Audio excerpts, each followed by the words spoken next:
డ్రైవర్లకు, నేతన్నలకు, రైతన్నలకు, గౌడన్నలకు అందరికీ బీమా సౌకర్యం కల్పించిండు. మొన్న పోయిన ఎలక్షన్లా ఒక హామీ ఇచ్చిండు. సరే మనం ఓడిపోయినాం ఇయ్యాల. లేకపోతే ఆ రోజు ఇచ్చిన హామీ ఏంటంటే కేసీఆర్ బీమా, రాష్ట్రంలో ప్రతి కుటుంబానికి బీమా ఇస్తా అని చెప్పిన నాయకుడు కేసీఆర్ గారు. నిజానికి ఈసారి కేసీఆర్ గారు ఇప్పటి గెలిచుంటే మూడోసారి ముఖ్యమంత్రి అయింటే ప్రతి ఇంటికి ప్రతి కుటుంబానికి కూడా ఈ పాటికి బీమా వచ్చేది. కేసీఆర్ గారు గెలిచింటే ఇంకా చాలా జరుగుతుండే. ఈ పాటికే పెన్షన్ 4,000 అవుతుండే. ఈ పాటికే మరి రైతు భరోసా, రైతు బంధు పెరుగుతుండే. ఇంకా చాలా జరుగుతుండే. సరే అది పక్కకు పెడదాం ఒక నిమిషం. అట్లాగే మీకు తెలుసు మన సిరిసిల్లలో, మన వేములవాడలో, మన జిల్లాలో ఇల్లంతకుంటలో, బోయిన్పల్లిలో ప్రతి ఇంట్లో ఇప్పుడు మీరు ఇక్కడ ఆటో డ్రైవర్లు మీరు ఇక్కడ ఉన్నారు. మీ ఇంట్లో చాలా దగ్గర 80-90% ఇళ్లల్లో లేడీస్ బీడీలు చుడతారు. కరెక్ట్ అని నేను చెప్పేది? బీడీలు చుడతారు. బీడీలు చుట్టే ఆడబిడ్డలకు భారతదేశంలో ఎక్కడ పెన్షన్ లేదు.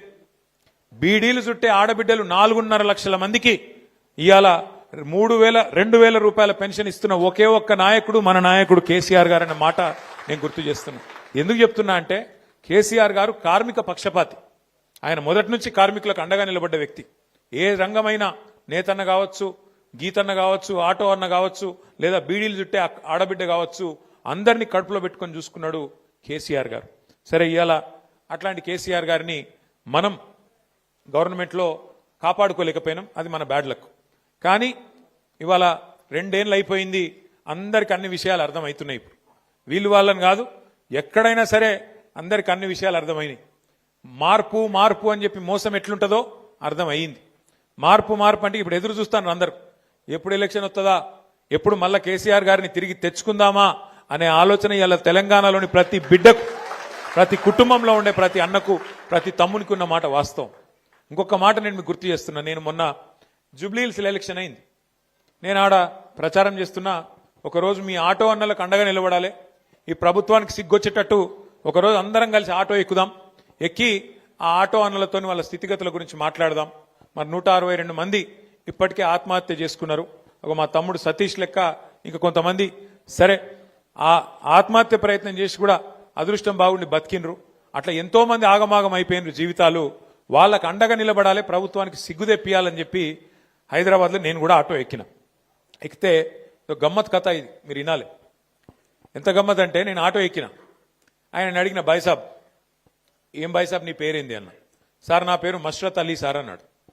ఎవరు తెలుసా ఈ మష్రత్ అలీ? ఈ మష్రత్ అలీ అంటే ఆయన ఎవరంటే ఈయనకు మన గవర్నమెంట్ ఉన్నప్పుడు, కాంగ్రెస్ ఇంకా అప్పుడు అపోజిషన్లు ఉన్నప్పుడు ఈ మష్రత్ అలీకి 2 ఆటోలు ఉండే. ఆయన ఓనరు, 2 ఆటోలకు ఓనర్ ఉండే ఆయన. అయితే ఈ మష్రత్ అలీ గారి ఆటోలోనే రాహుల్ గాంధీ ఎక్కిండు ఇదివరకు, ఏది ఎలక్షన్లకు మునుపు. ఆయన కూడా ఎలక్షన్లకు మునుపు ఆటో ఎక్కి తిరిగిండు.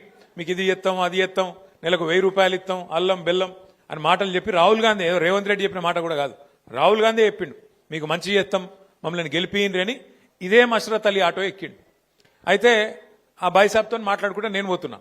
మరి ఏంది బాయ్సాబ్ నువ్వు ఇప్పుడు ఏం చేస్తున్నావు అన్న. ఏం చేస్తా సార్, నాకు మీ గవర్నమెంట్ ఉన్నప్పుడు 2 ఆటోలు నాయి ఉండే సొంతం, ఇలా కిరాయి ఆటో నడుపుతున్నా సార్, 2 ఆటోలు అమ్ముకున్నా, ఇలా కిరాయి ఆటో నడుపుతున్నా అని చెప్పింది. ఇది ఎందుకు చెప్తున్నా మీకంటే కేసీఆర్ గవర్నమెంట్లో మనం హైదరాబాద్లో ఒక స్కీమ్ పెట్టినాం, డ్రైవర్ టు ఓనర్ అనే స్కీమ్ పెట్టినాం. మనం డ్రైవర్లను ఓనర్లు చేయాలి అని చెప్పి మరి రకరకాల కార్పొరేషన్లకు వెళ్ళి లోన్లు ఇచ్చి డ్రైవర్లను ఓనర్లు చేస్తూ దగ్గర 15,000 ఆటోలు కేసీఆర్ గారి ప్రభుత్వంలో ఉన్నప్పుడు ఇచ్చినాం. ఆ రోజేమో డ్రైవర్ టు ఓనర్. ఇవాళ ఏంది పరిస్థితి? Owner to driver. ఇక మార్పు అంటే ఇక ఇట్లున్నది మార్పు. ఓనర్లు డ్రైవర్లు అయ్యే పరిస్థితి. మరి కేసీఆర్ గారి గవర్నమెంట్లో మంచిగా దర్జాగా బతికిన వాళ్ళు ఇవాళ దిక్కులు చూసే పరిస్థితి వచ్చిందంటే ఇది ఏ రకంగా ఉంది ఈ ప్రభుత్వం, దయచేసి మీరు ఆలోచించాలని కోరుతా ఉన్నా. ఇంకొక మాట కూడా నేను మీకు గుర్తు చేస్తున్నా.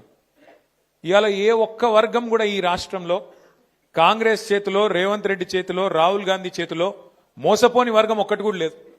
అందరికీ అబద్ధాలు చెప్పి గెలిచి వచ్చింది. రైతులకు చెప్పిన కథలు.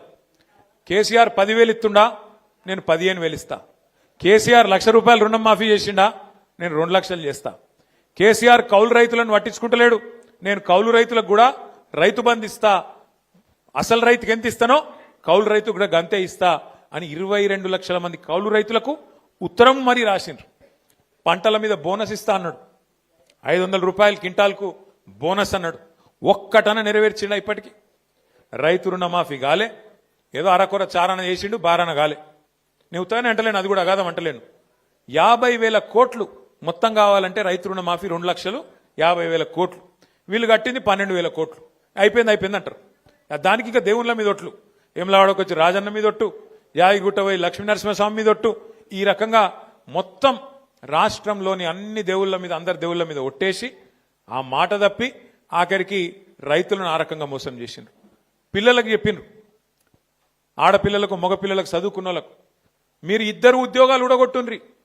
కేసీఆర్ది కేటీఆర్ది 2 ఉద్యోగాలు ఊడగొడితే మీకు మొదటి సంవత్సరంలోనే 2 లక్షల ఉద్యోగాలు ఇస్తామని చెప్పిండా?